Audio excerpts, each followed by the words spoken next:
Ladies and gentlemen, welcome to the Sal Podcast, live here from Rome, Italy. Apologies for the delay. We had some logistical problems before doing the podcast. We have Alfie here, a musician, producer, songwriter, who has his latest album with him today. We'll show a bit more about that later. Also, we're going to talk about his music video and behind the scenes, how that came to be and how the experience of shooting a music video and a lot of other stuff. How it could be. Hello, exactly. Thank you, Sal, for having me here. And we have Frank in the control room. My name is Sal. This is the Sal Podcast. Hit it.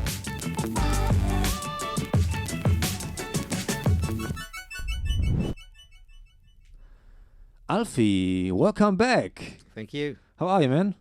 Doing great. Once we went over this little logistical problem, now it's fine. The little logistical problem, right.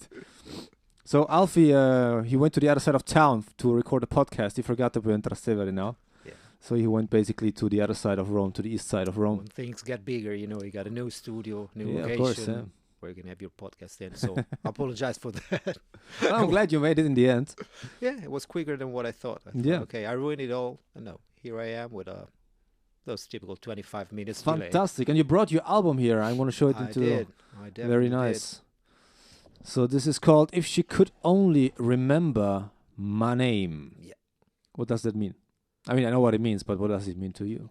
It means to me have a double meaning. One is if you're familiar with West Coast music and Crosby, Stills, Nash and Young, that kind of musical genre, you probably can recognize there's a quote because there's a famous David Crosby album called If I Could Only Remember My Name. Right.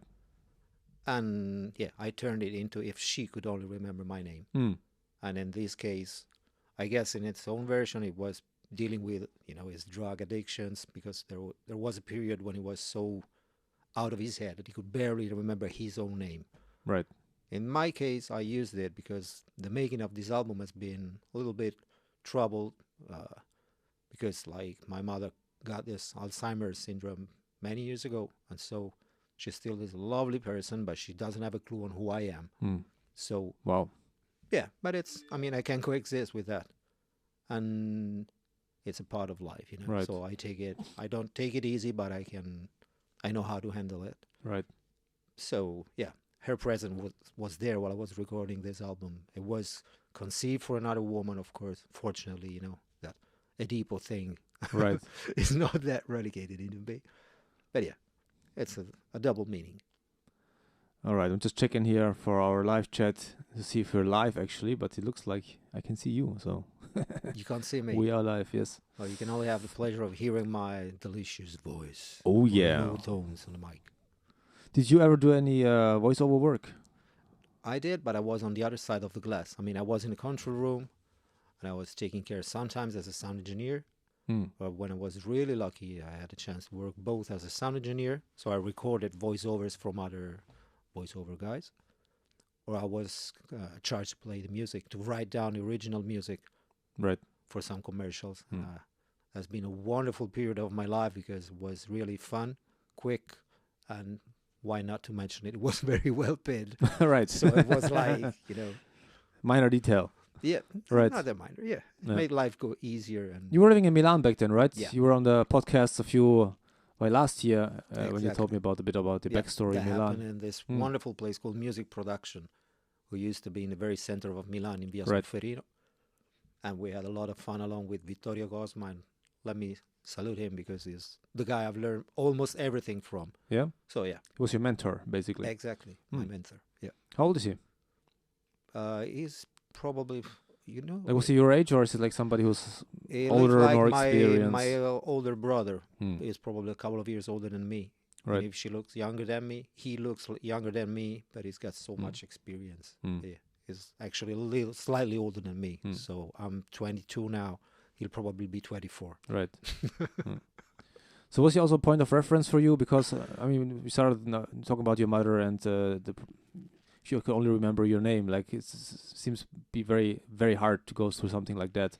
Do you have any brothers or sisters or any family that helped you out? I'm the only child, the only son. So I had to face that thing by myself. And it was a little bit hard at the beginning. The unknown can scare you. So right. once you got the right antidotes, so to say. I'm talking about medicines, and then you learn it. And I have a person helping me, because I've always been told it's the kind of family problem you cannot face by yourself. And for a couple of years, I thought they were wrong, so I charged it all on my back. And it was really hard. I had to basically quit playing music. Right. And then with the help of another person, yeah.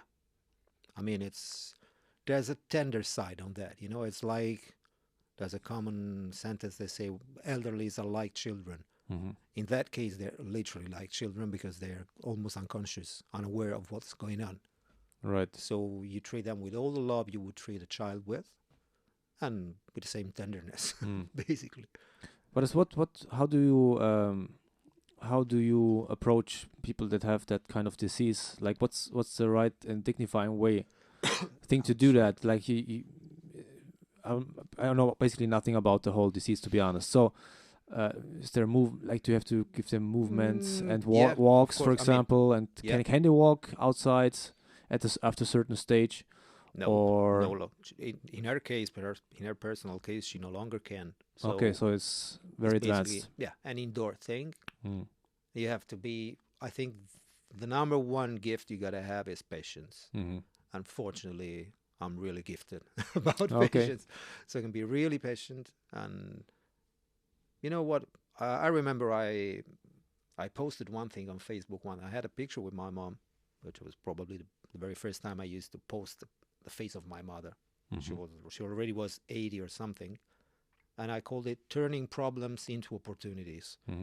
Because every opportunity you have to show some love, it's an opportunity. So yeah, that's a problem that I've turned into an opportunity to show some love. And I'm not talking about showing it to the people on Facebook. Yes, I did that, but it was like an encouragement to people who could be living the same situation, and saying, you know what, take a big breath, be calm, and show some love if you have some love to show, because it's not for granted that you have to show love for your mother. And what was the point when you noticed that you can't stem it all on your own back? You said the first years you tried to do it yourself to prove your family wrong. Yeah, but at the same time, my father got sick as well. So since, as we said, I have no brothers or sisters to help me. Right. I had to face that by myself. And every now and then I think it has been, and it still is, the best period of my life, as this record can demonstrate. You know, you can show it, because if what doesn't kill will make you stronger. Right. That's what we used to say. And it fits exactly to my personal case. It hasn't killed me, it has made me stronger. And watching my back, I can tell this has been the last 10 years they have been the very best period of my life.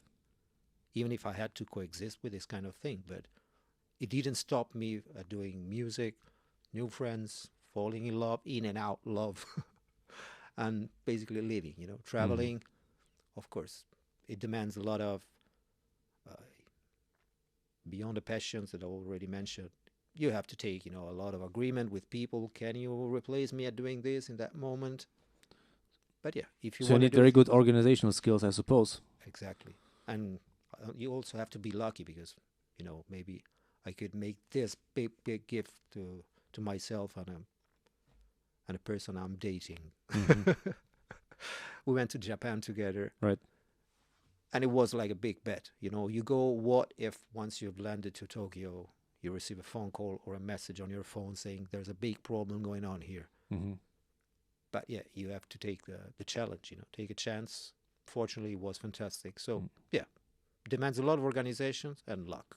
I got a lot of respect for anybody who who has the patience to go through all this and you know, deals with it the way you do. Thank you. I feel that respect, and I'm glad to share this. That's the reason why I decided to call this album like that. You know? And I know it may be a little bit ridiculous, because basically it's an album about love for a woman. Right. And us Italians, we're famous for being mama, addicted to mama, you know, we never leave mama. So I just didn't care about that. And I show love at the same time to the big woman in my life, the woman I try to have a family with, to have children with, knowing that, yeah, My mother is there. That's physically there because I still have to take care of her. And so why not to show love? I mean, that's probably the greatest thing you can do. Right. If you have love to feel, then you can show it to the people. Maybe not showing off. Right. But just share it. And maybe it can help someone who's living the same problem. I'm talking about the Alzheimer of your eventual parents. Okay. And so when you wrote this album, first of all, I mean, it's probably very personal, very, very personal album. But how do you approach then turning it into a finished product from the ideas that you have, from the stories that you write down, and the melodies you write? What's your approach to songwriting generally? It changed. I mean, this is for this album I use a complete new one. I own a recording studio, and I've been working. It's a great studio too. It is. Yeah. You've been there. I've been there. Thank you. Many times. It's probably a studio. Well, there are better kept studios in Rome, but I know every little thing in there, so I can get the best out of that. And I've worked like in the last 25 years as a producer for other people. So since we use the computer, I mean the DAW, digital audio workstation, which is for the non-musicians, it's basically a system that can allow you to capture any kind of sound recorded in a computer, edit, mix. In the last 25 years, the computer itself, it has become an instrument for songwriting, because you have a scratchy idea, you record it, and then maybe you work on that. And this very album, I went back to like, okay, what if there's no electricity? So I use an acoustic guitar. I had some ideas that I recorded in my mobile phone, and I played them over and over and over again, finding an arrangement that made sense, that had sense, even if they're, okay, are you alone? Can you play this song just by yourself, with no band, with no recording tricks? And so it's the purest thing I've ever done, because it has been done instead of, recording it on a mobile phone. I could have done it with a piece of paper and a pen. Yeah, imagine if you had no electricity, most artists today would be screwed big time. I mean, we'd be screwed if we had no electricity. If the electricity went away today, this minute we could pack up and go home, because there'd be no podcast right now. Exactly. So not I'm possible. not against electricity itself, but I wanted to challenge Generally, myself. it's a good idea. Yeah, I like it. I'm a big fan. I'm a big fan either. Yeah.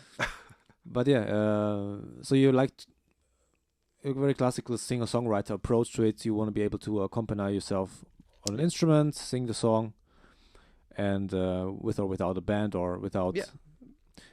As I understand, I also remember that you're not a big fan of artificial or synthetic effects, or overusing them, or using too many electronic elements in the music. I think you're kind of a purist when it comes to it depends. folk. I mean, I made my living out of a sampler, basically. So electronic music has been very important in my life. Okay. I've had a couple of I consider them really soulful electronic music album. But there's a point when you say, okay, let me go back to the roots. I'm close to 50 now, so probably it makes sense. I don't know. I still love, every kind of music. What's soulful, it hits me as it used to. So in this moment of my life, I'm fashion. I mean, I like the idea that, as you just said, some artists, they would be screwed without electricity. I used to be one of those, since I relied on a sampler, maybe computer or a hardware sampler that where I have to map sounds in. A sampler, for those who don't know it, is an instrument that allow you to capture like this. You sample this, you have it, you map it on a keyboard, so you can have a clap, but you also can sample this, and you say this. You map it on an actual piano keyboard. Okay, right. I wanted to go back to the typical songwriting, because it's challenging. It is. I mean, and it may sound funny, but it sounds new to me, because I knew how to produce an album with computer, electronics, and I wanted to say, okay, Did you study any of this, or did you learn everything as you went along? And in the time in Milan, when you had a hands-on experience there? I started learning when I was like 20, so it was 1990. Hmm. 1990, yeah. And So you started learning, or you went I started learning probably by yourself, because, or you yeah, went I started by taking myself courses? Okay, with like a 4-track tape recorder. right. I We remember. talk I remember about that. Yes. Yeah. And then I was so lucky to have my family supporting me at learning the art of Hmm. sound engineering. Maybe as you can see, there's a circle that is not broken. I mean, I'm giving back support now, maybe giving back the support I received back then. Hmm. And then, yeah, I kept learning. I used to read a lot of magazines because we're talking about probably 10 years before there was YouTube or an actual web. So you couldn't Google things. The dark and ages. get, yeah, yeah, in the Middle Age, Hmm. after the fourth, I don't know, crusade to Jerusalem, I started mapping sounds on an actual Right. sampler. So Okay. yeah, I made it. I And made it my way. By the way, I wanted to ask you. You produced a music video. Yeah. Oh God, That's part of the album, right? it is. It is. And song. First of all, you chose to do it in English. The whole What's album is in English. most of it? I think Yeah. it's just one song that's in Italian, Yeah, right? So one first out of all, of 10. why the choice to do that?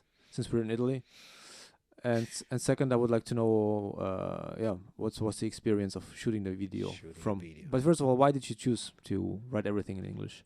Probably because I'm in love with Italian music, and I could name a list of fantastic Italian musicians, that I'm in love with. But when I started, I had, I was a fashion victim. I was really in love with American music, English music. Mm. So yeah, I had the chance to learn English. So it was not. I mean, it was spontaneous to me, especially because the music flavor, the music genre is what you may call alternative country or folk music. Mm-hmm. So it was no question. I mean, I just wanted to challenge myself in writing one out of the 10 songs included in the album is in Italian. And yeah, it sounds good and honest to me. It's not strange. But yeah, it's the kind of music that I expect to hear with English lyrics on top of that. So easy. It was really easy for me. And so the music video, I saw it's pretty high quality. So how did you go about it? First of all, who had the idea of what's going on? Because it's a bit inspired by the Big Lebowski, as I understand. Just slightly. Just a little bit, if you watch it. If you want to check it out, it's on YouTube called Alfie, the Easter song, if you want to check out the video. And so who did you approach with this, first of all? And who had the idea to do it? I had the idea. So you had already the idea of...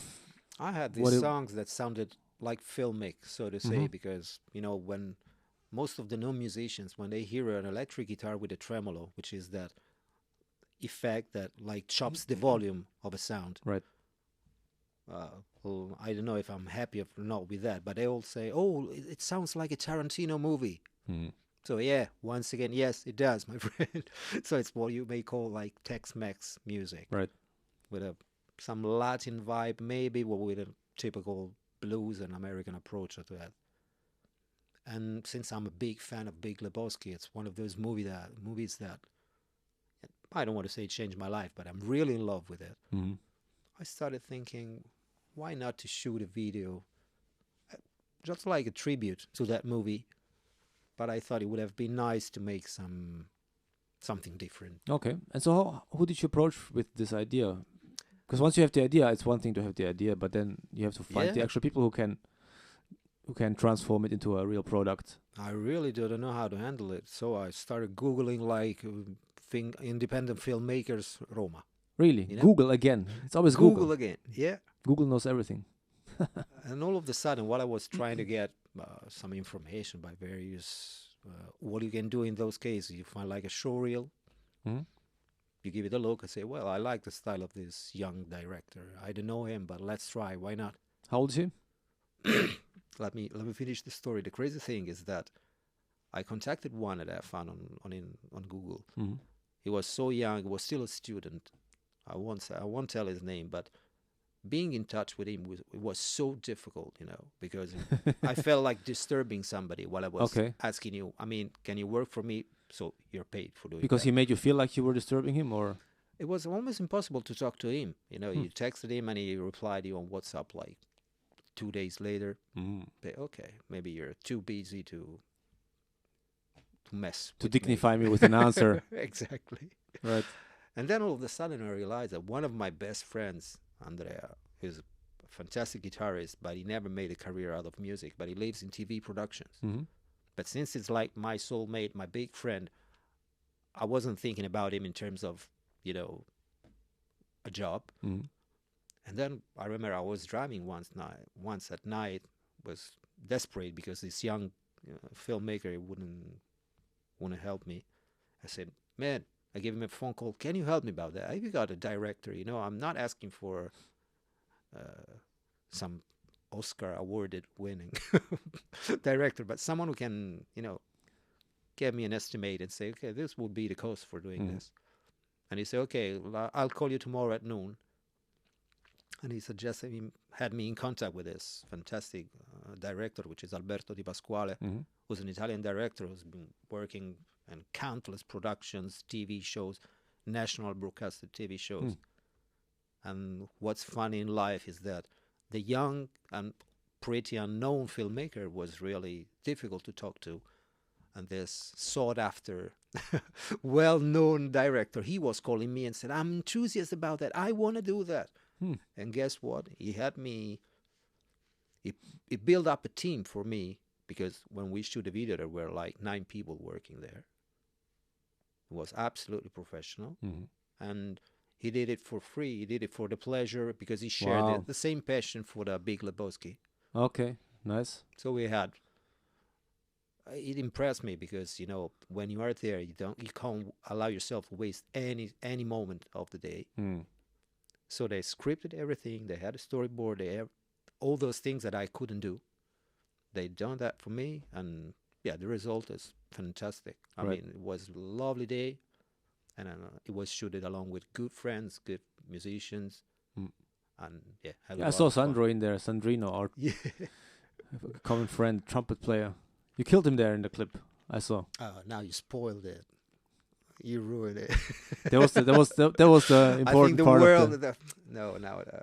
Let's go back. Let's do this again. Rewind. No, I'm kidding you. That's not it. What I love in that thing is that none of us is have ever tried to act, and you can tell that. But we're not so ridiculous. So there's a blend of. You can tell we're having fun. Yeah, you're messing around. Like, you can get a good vibe there, messing in a good way. It was, enjoying yourself. It was stress-free, to be honest. No one was there saying, "Oh," not even me. And I was paying for the production. But it's so strange that this young kid that you said, whose name will not be mentioned, as you said, was not willing to accommodate your requests more. I mean, that's somebody who should. At that age, I suppose, and at the beginning of your career, I suppose, you should be a bit more. Guess what? Accommodating to get jobs. Shouldn't you get jobs? I mean, isn't that's how you start out? Yeah. He asked me almost the same amount of money, and maybe he'll be the next big thing. But at the moment, it's just a young, unknown piece of shit. Something like that. No, I wish him really to be happy and satisfied in life. Maybe take a decision if you want to relate to others, or if you want to be, a monk somewhere else, and you don't answer the people when they call you on the phone and they want to give you some money for what I suppose is your passion. But that's gone. Or maybe also in a busy period. Maybe just got kicked out of his mother's place or something. I don't know. Went through a transitional period or something. The curious thing was to see the big difference, working with a pro that was so enthusiastic. Oh, that's brilliant, though. Like, very often you have this idea of somebody who's deep in the business, that they are pretentious and that they are arrogant, and there are those people too, right? There are, sure. But it was not Alberto Di Pasquale's case, and I'll never thank him enough. Him, his wife. If you work for free on a project like that, I trust you. When you say, "Man, I heard your song, I love it." If I know that I'm paying you, I can think I'm not into that. I go easy to the point. But yeah, it's possible that you're just being cute and, we're working together. You show some enthusiasm. But if you're not paid and you say, you know what, my wife can't stop listening to your song, well, then I believe that you like it really, for real. So things they were like, I loved the whole day. We shooted it in I've been told it's the very first bowling center that the Americans built in Italy after the Second World War. The Americans 50s. built it. That makes sense. Yeah. That makes sense. Yeah. It's pretty big though. But there's a fantastic place here not far from where we are now. It's called the TM, and the staff there has been really welcoming. They allowed us to do everything. I had to rent a place, but once again, when people they are polite, you can tell when they are polite beyond the regular job that is intercurring between you and them. So yeah, it was fantastic. We shooted it started like 4:00 in the afternoon. We ended at 3:00 in the morning. With not a problem, not a moment of tension, no doubts. So 9 people on the team. So how many cameras did you have on site? Was it 1, 2, 3? Maybe 3 or maybe 4. 3, I okay. don't remember. I saw these technicians, operators, or what's the name? I'm totally non-expert about that. But cameraman, I suppose. Cameraman, women, or light guys, light designers. They kept using, the slider for doing this. So you saw this camera running like this. It was like the real thing. We had a lot of fun, and well, the people involved beyond Sandrino was Renny Zapata, who's a good friend of mine, who's a lovely rockabilly singer. Is that the guy who's sitting next to you? Yeah. The idea was to make like a specula, like a mirrored version of the Italian version of John Goodman. Exactly. I was John Goodman in that case, and maybe I was a little thinner. Slightly. Lebowski was a little fatter. Right. And the big key is that Jesus Quintana. Well, as you can tell at the beginning, there's a voice trying to explain what's going on. Said, "Look what's happened to Quintana." Everything changes. And Quintana in the actual video is a ginger lady who is throwing rocks, right, as they say. And it's Elisabetta Menichini, and it's fantastic. None of us, with the exception of Renny Zapata, had ever had some experience in shooting a video. And in the video, let me tell this because I'm so proud for him and so happy. That's my real good buddy Flavio Pasquetto, he already knew when we shoot that. He's in the playback in the video. He's playing guitar along with me. He's one of the musicians involved in the making of the album. Long time friends. And he's actually, gone to Texas. Right, that's a crazy story. He has become a member, an official member. He's not there just as a session player for some gigs. He's like the new steeler, they call it, the pedal steel player, and the Sleep at the Wheel that are one of the greatest selling Western swing bands, and they're from Austin, Texas. So he's now there, moved to Texas, and all he has to do. Oh, great for him, man. Fantastic. That was such a big emotion for him. I helped him. He was casted by the band, and I helped him like shooting this rough video to show them, I can play. I'm not playing a playback on something pre-recorded. And so we had this together, and it was a lovely way to say goodbye to each other because now he's there. Maybe I'll reach him and see how he's going. But so he moved there. He got his green card and everything, contract. He's got a contract. Otherwise, he explained me it was been a little bit tricky to get all the proper papers. Right. I guess he's not actually having a green card. Maybe he will have after a little period. But anyway, he's allowed to work regular in the States with all the, to get the interview at the embassy, all the things that, you're supposed to do if you want to go there and not be treated like an irregular immigrant stealing jobs. Right. Well, he's definitely stealing the job of some steel guitar players. Yes, would make sense. Right. So that's fantastic. It's crazy though, like an Italian steel guitar player going to Texas to play. Yeah. in all American band. It's incredible. It is, but in the end, if Flavio's always been a guy who is like a bulldozer. When he wanted to do something, he started, and when you put a lot of effort into things, do a lot of patience, and maybe you're eventually gifted and you have some talent. That can happen. So it's like if an American guy should come to Napoli and join, play along with a famous Italian mandolin band. It may sound odd, but if you play mandolin as an Italian and you know the tunes, you know the language. Right. That's the point. So I think there's what the Sleep of the Wheel members got into him, that you can't tell any difference, no matter where you're from. You're supposed to play hot smoking versus weighing licks on that pedal steel. That's what he can do. So Sweet. It is. So, well, you are a bit of a country boy, I heard. Countryside boy, let's say. You like that's why I dressed up like this today, just for you. Yeah. Oh, thank you. In the theme, you think? I just forgot my cowboy boots, but... I forgot them either. I don't even own a pair of country boots, but... Because you were raised in a situation with horses and a lot of animals on a farm. It's like situation. Was it a farm? Not really, but it was in the countryside anyway. Yeah, it was in the countryside. Well, I guess we can call that a farm, even if basically our main job, my family main job from my mother's side, was being beekeepers. So we produce a lot of honey. Right. And had 1 million or 1 zillion, I don't remember, of chicken. And we used to collect the eggs. So basically... So it was a farm. It was a real farm. It was, yeah. In the end. Yeah. We had a little bit of... So did you have the whole full body suit? Did you ever wear one of those and go into... Yeah. Yeah? Yeah, even if, bees are more friendly than what we can imagine. You're stealing the honey from them, but they're not so dangerous. You can't be happy about that. Imagine somebody coming to your house, putting their big, fat, greasy fingers through the window and just getting all the crap out of it. Rooting, yeah. Right. You would be happy. He would be stinging. We have to say that basically a beekeeper, he provides a house for the bees. Otherwise, they should be into a tree probably. So when you see those little wood box, I don't know the name of that in English, the proper name, I'm sure there is one, but it's a wooden box into which you put some slices with wax. So are you saying it's basically like somebody cashing in rent when he gets the honey? Yeah, exactly.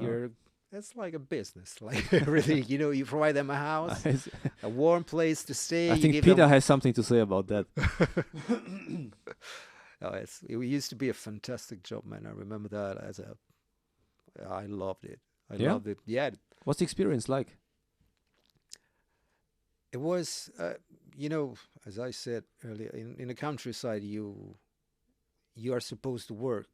I mean, there are so many things to do. So even if I used to go schooling like every child of my age, but when the school was over in June or something, you found yourself, or maybe even when the school was actually going, but in the afternoon, maybe you had your homework, and then your uncle say, "Hey, we have to water those plants, so please do this and that. Take this, take that." So I remember it as constantly playing. It was not that hard to do. But is it like exciting, or is it like meditative and calming, soothing? Meditative. Because thinking about it, already my back hair is rising up because just the thought of going in there, it's making me nervous. With the bees. With the bees, yes. For some reason, I was the guy. I mean, my grandfather used to literally open, and you have to use a piece of iron because the hives, that's how they are called, the bee hives. Yeah, they're sealed with a strange thing called propolis. Don't ask me for the name. Maybe we can Google it later on. The bees used to seal it, so to seal the hives with this substance they put out of their mouth. You open it. I've been told, I remember I was told the safest place to be when you're taking honey away from the bees is next to the beehive. So my grandfather used to take me there with his peculiar mask. And maybe every now and then, a bee would sting you. Yeah, get in and sting you right on your head. And you had this big thing on your forehead for a couple of days. But it was fantastic. Honestly, the society of the bees is something we should really copy and learn from. Well, us guys, maybe we should risk a little bit because it's a society into which males are completely useless. Well, but just like ours. Exactly. Exactly. In the eyes of some people, but One thing I love to say about the bees, they are so smart and they work as a team and they help each other so much that when a bee stings you, she dies, because she has one shot. It's not like a wasp that literally bites you. Right. They have the sting coming out of their body, and when they sting you, they're dead.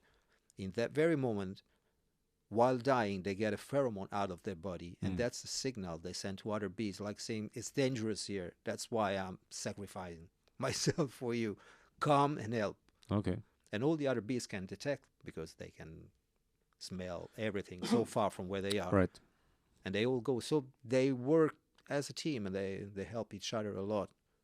And they're fantastic. So why is it that males in the bee society have such a low value? I was joking, by the way, about men before I get all the hate mails and all the stuff. I don't know the reason why. I know that they're basically useless. They look like dumb, They have a name which is like Foucault. I don't know the name of the male bee in English, honestly. But yeah, they are redundant. Because you have the queen, and she's like the boss running everything. Yeah. And she's also very protected, right? Because she carries all the eggs. She is the queen. Yeah, she is twice as big, maybe a little bit more, compared to the other bees. And it's a society built on the queen, and all the bees, they take care of her. They feed her. They take care of everything. So what happens if they're getting under attack? If they're getting attacked, like, do bees surround her and defend her, or what happens? Basically, I've never seen it happen, but I think that's what they do. Or sometimes they run away. When you say this swarm of bees, they run away. Maybe leave the place where they are. Run or fly? Yeah, they move away. They move away and find another place. And I wish I could do that again. Every now and then I meet somebody who's still doing the beekeeper, and I always say, okay, can I come and help you a little bit? Just to see. Then every day's life, maybe it doesn't allow me to do that. But it's something I want to do. Want to go back and feel. I also remember the smell. It was fantastic. Just imagine a morning, because you go to do this early in the morning in June, when the weather in Italy is fantastic. And you can smell 1 million smells all around. You open that, you can take a piece of wax moistened with with honey. You put it in your mouth and you keep chewing, because the wax contains the honey, but you can't swallow that piece of wax. Right. So it's like the best chewing gum you've ever eaten in your life. Wow. Make me want to go back there. A little bit nostalgia. I had no idea that you were so much into beekeeping. Yeah, it used to be my family job when I was, and it was only on the side of my mother, because in the end, my father on the other side, he's been working with the very early prototypes of computer, and he used to go into the big town to work with that. So I could enjoy the best of both worlds, Right. And nature and tech. Yeah, nature and the countryside and the city. I was fitting a little bit better in the countryside, to be honest.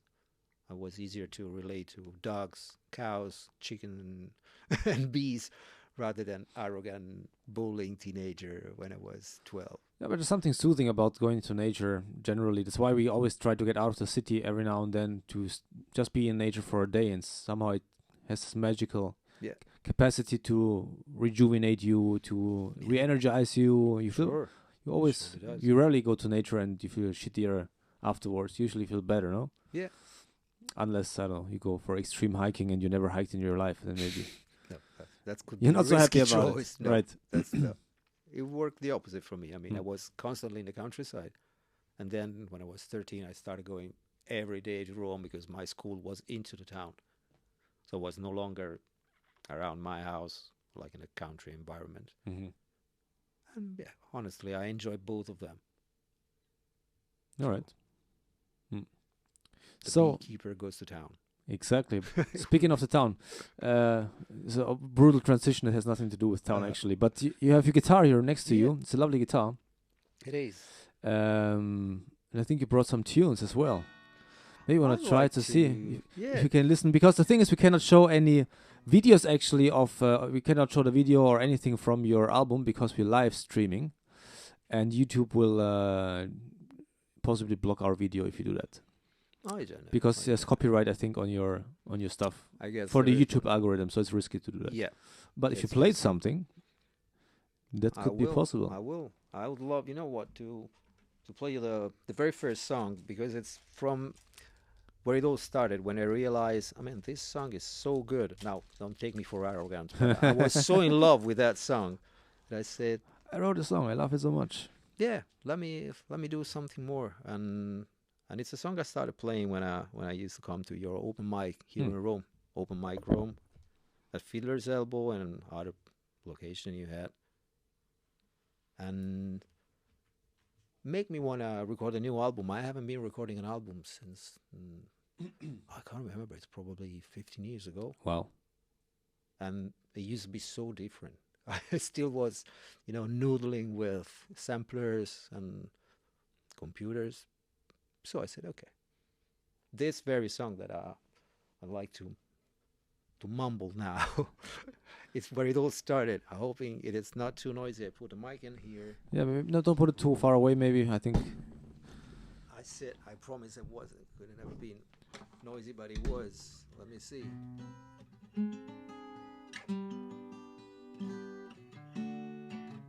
Okay, and the keyboard is apparently in tune. It's a song I wrote thinking back to the interrail thing. When you take the train, you can do that until with a limit of 26 years old of age. In Europe, I think it's only a Europe thing. Yeah. And you go wherever you want. And this was a trip. Let me move a little bit because I keep banging into that, and I think it's gonna be noisy. And I went through basically France. Well, the song tells that. It's called the Great North Run, which is a marathon. The name of a marathon in Yorkshire, in England, UK.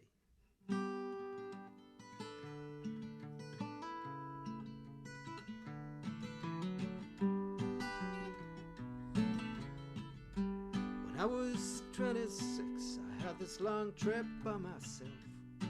I had a plan to see the Shetlands and Lansdowne. From Rome I went to Paris, where I didn't feed too much because of too much crowd. Sorry, France, and a world where no French touch.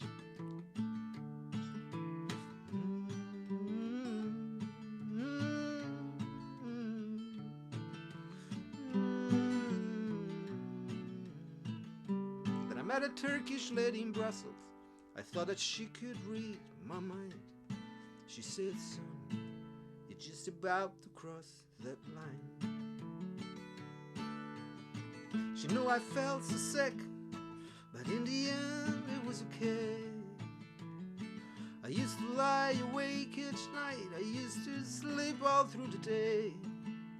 I only had that very simple plan, to see the Shetlands and Lansdowne.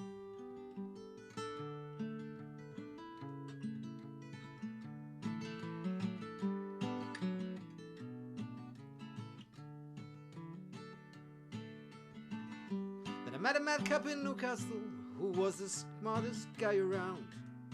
He said, I'm the king, that's why I wear this crown. And Loch Ness was so boring, got 28 hours to watch TV. You know when Ness is on vacation, there's not much left to see.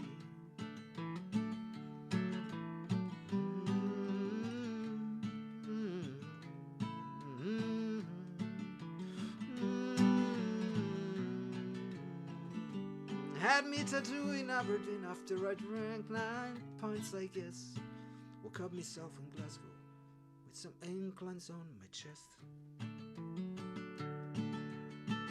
Made me feel even more sick, but to be honest, that was okay. I used to lie awake each night, I used to sleep all through the day. My plan was very simple, my dear friend, to see the Shetlands and Lansdowne.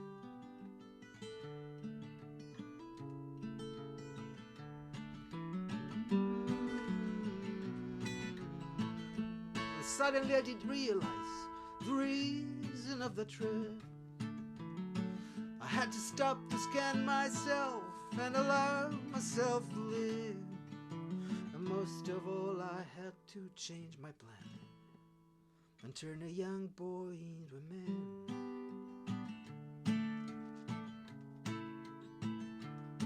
To turn a young boy into a man, it can be so hard. To turn a young boy into a man, it can be so hard if you're still a boy.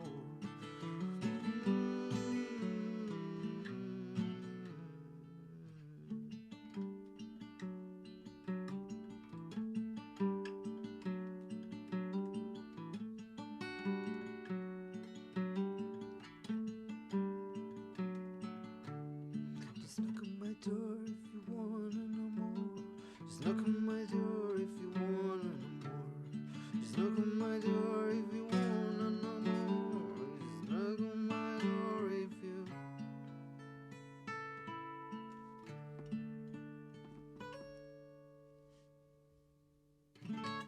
Wow, I love that song. Nice, man. Gee, thank Nice. you. I always have fun at singing this. I mean, I never get bored at singing the songs that are into this album. I hope the people won't get bored either. That would be a Lovely. good result, a good starting point. at least. So you told me once that this song was kind of inspired by your travels in Ireland. Yeah. Is that correct? Well, more than Ireland, it was to Scotland. Scotland. Okay. Yeah, I right. wanted. It was. I can't remember exactly when, but there was. Look at get the microphone a little bit closer to you. I'm sorry. Just exactly. Yeah. Like this. Yes. Very good. This is, I've been producing and using microphone recording technologies, whatever techniques, and this is how miserable I am at mic. No, I'm kidding you. Yeah, it was this trip. I started this interrail thing to see the Shetlands, basically, the north of Scotland. Right. I've never gone there in the end. Really? Yeah, because after 21 days by myself, had the trip by myself, as the first line of the song says. I got bored. I reached Scotland. I saw part of Yorkshire, Lincoln, York, then Newcastle. Then I went to Scotland, but I couldn't reach the Shetland. I was tired at a given point. But you meet people along the way, or was it mostly small towns that you went to where people were close, or you were just minding your own business?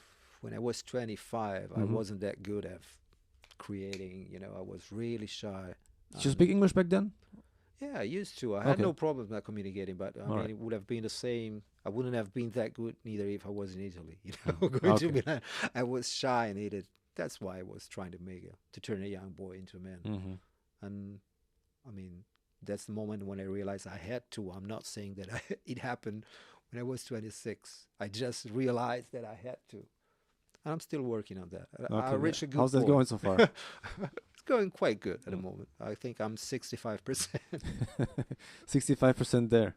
Yeah.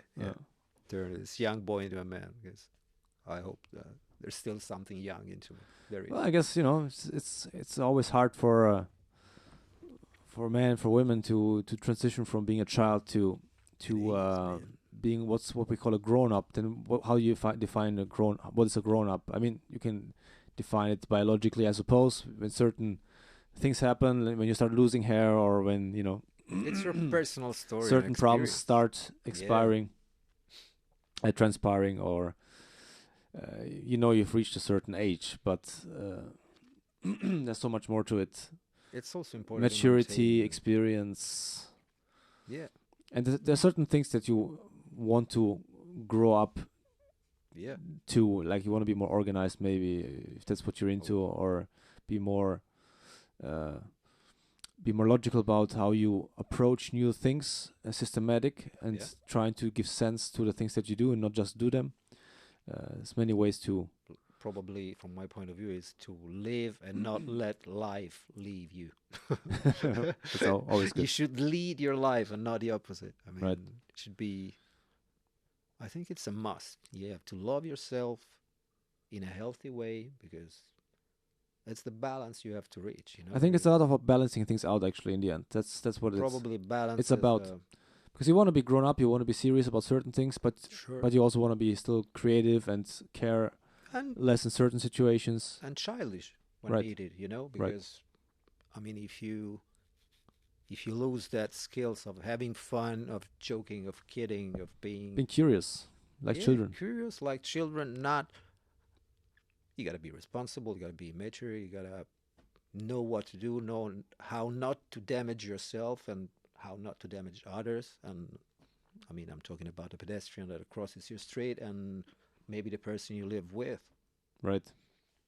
That's very hard It is because maybe sometimes, sometimes both for yourself you, and for others. yeah, maybe you decide to go on with a relation simply because you're too scared of being alone. So you have this, you lose yourself that you're having a love story with somebody, and maybe the same works for the other person. So you're basically wasting time. Right. But as long as it's good for you, okay. It's a blend of loads of things you have to learn and probably forget at the same time. That's life, you know. Gotta be Right. spontaneous, know 1 million things, and don't ever think about them. Otherwise, you go crazy, and you wouldn't be like, okay, I would do this, but it's not logical. It's not. Gotta be a lot of everything and make no disasters. Leave no disasters around. That's the very good starting point from my point of view. Right. So, okay. By the way, where can people find your album? They can find them basically on Spotify. They can buy that on Apple Music. They can buy that on online. Basically, there will be some physical copies that will be released by. Let me thank the label, the Seahorse Recordings. I got There we in go. contact with this. Are they from Italy? Yeah, they are from Italy. The boss is Paolo Messere, who's a lovely guy. We've never met in person. That's You the also got the beauty of CI thing here, official. Very nice. the filter stickers. You have to spend money too. No, that's like paying royalties in advance. So Right. that's a good idea. But I was telling you about how it started, and Paolo Messere is a lovely guy. I mean, we have such a different background in terms of music, and we understand each other immediately. And yeah, he offered me this chance. And let me name also Monica Melissano, a giant leap, because she is taking care of the booking and the promotion of this. And I was so happy to have the video. I mean, it was on rollingstone.it, the Italian version of the magazine Rolling Stone. Right. On the homepage for 48 hours, they wanted it as an exclusive, a premiere. I mean, it made me proud because it's something that is really independent, you know, produced like by myself. Right. And Monica Melissano, she's doing such a great job at, you know, keeping contact with journalists. And yeah, I don't know what's coming out of this, but at the moment, today I was sent the link to a new review by a journalist. Man, it's the reason why you make music. You know, you have someone who's like analyzing you and saying, I can detect this and that influence. I know it may look childish, but didn't we say that you have to remain a child? So as you can tell, it is going exactly the way I wanted it to go. Yeah. Well, that's nice. It's It's also dangerous though if you put too much weight on reviews, because if somebody writes something shitty, you know. That's the risk. That's why you're supposed not to do. Was it you or somebody on a podcast who told me recently it's good to have any kind of review because it shows that people are Sure recognizing you or your work.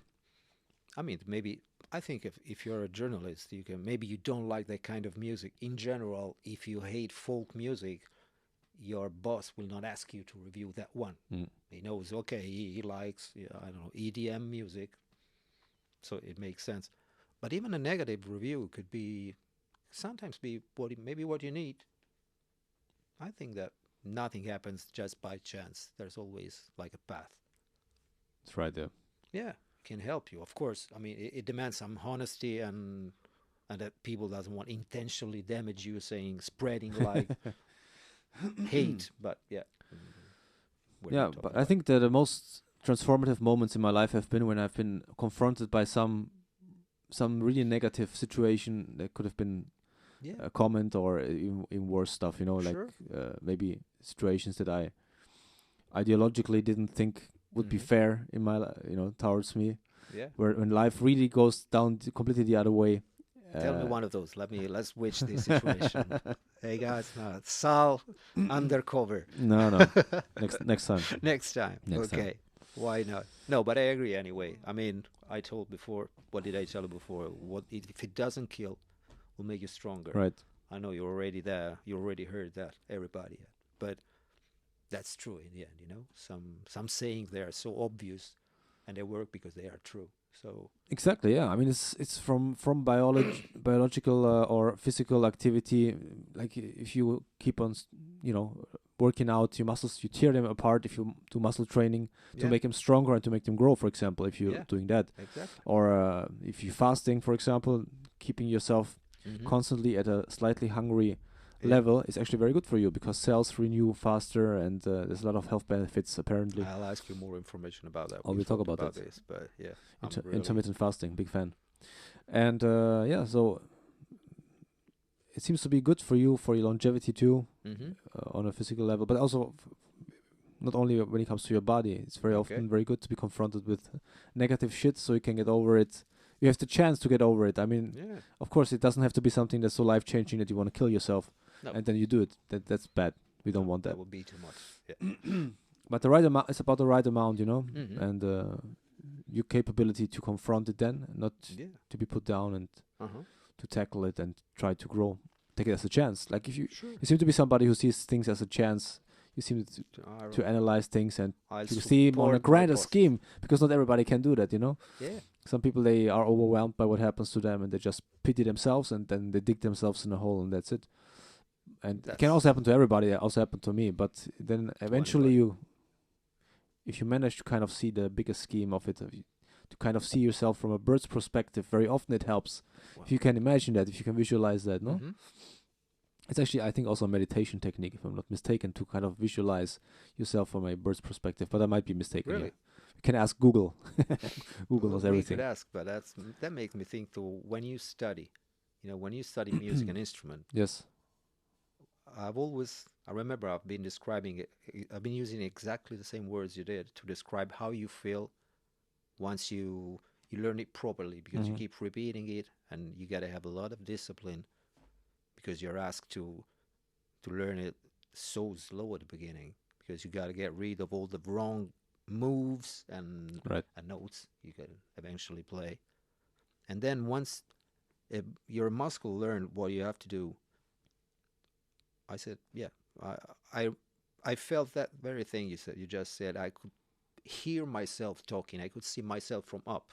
It's like an ESP perception. It's like an out-of-body experience. Exactly, something like that. And it's fantastic because it could be a little bit scary to say, but you go somewhere else and you can hear it, and just imagine how cool it is when you blend that feeling, that happens when you're actually playing with others.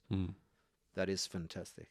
It really takes you to another level of consciousness. Right. I love it. But I've always been attracted by meditation or yoga, but I never got seriously into it. And well, you should totally try. I mean, more. I think yoga more so. It kind of involves also meditation if you want to, but both are very super beneficial for you. For sure, they are. What I was trying to say is that as an interesting thing, I realized that when I talk about these kind of things into deep, I noticed that I've always done something in a very personal way, but there is something that is in there. I mean, I've never heard of meditation technique, but maybe you talk about that and they say, you should do this. I already do that, but I do that in an empirical way. I didn't know about that. You're more organic, maybe. You do it without knowing that you're doing it in a certain sense. Follow just having this hippie approach to life. Maybe I found myself. Maybe you are the Big Lebowski. maybe I could. Maybe I can't wait to see the new movie, man. I'm a big fan. Is there a new version coming out? It's really? New, I mean, it's what the John Turturro said, like it's called the Jesus Rolls. Okay, so it's not a remake of the old It's version. not a remake. Thank it's God. not a sequel. It's something halfway between these and that. So since I follow a lot of groups on Facebook who are Big Lebowski, the movie, Big Lebowski fans, Right. it's creeping something. I mean, Something's coming up. yeah, something's coming out, but the Big Lebowski fans, they already, you know, upset. They say, "Oh, it can't be as good as the other ones." Of course, you can never compare that Yeah. with the I old can't wait to versions. see it because John Turturro is such a genius, such a great character with that crazy face. Yeah. So yeah, I'm really Nice. wanting to see it. Looking forward to that. Yeah. All right, so I think we can repeat where to get this lovely album. It's never Buy it, enough. buy it, Do buy it. Buy it, buy it. Are there any other songs that you would like to present live, or No, there will be a lot, but I think people could discover it, can dig into it. All If right. they find it online, they can try it on Spotify. You know, they have samples, and you can listen to that. There's also been really meticulously. I mean, the track list was so hard to decide. Yeah. And I'm very happy on how it how it came out. So yeah, maybe you can listen all in a row and you make your point of view. Very nice. I will play all of them now, but that would be too much.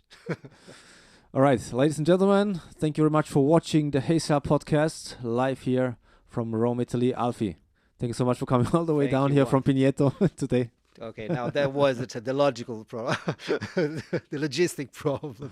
I went to the Exactly. wrong address. I'm sorry about that. Sal told me that, but you know, when you want to do 1 million That's things life. every day, that happens. So Sal, thank you for having me here again. Thank you very much for being a guest. Frankie, thank you very much for Thank you, Frankie. controlling everything in the control room. Everybody have a nice day. Don't forget to subscribe. Bye-bye. Bye.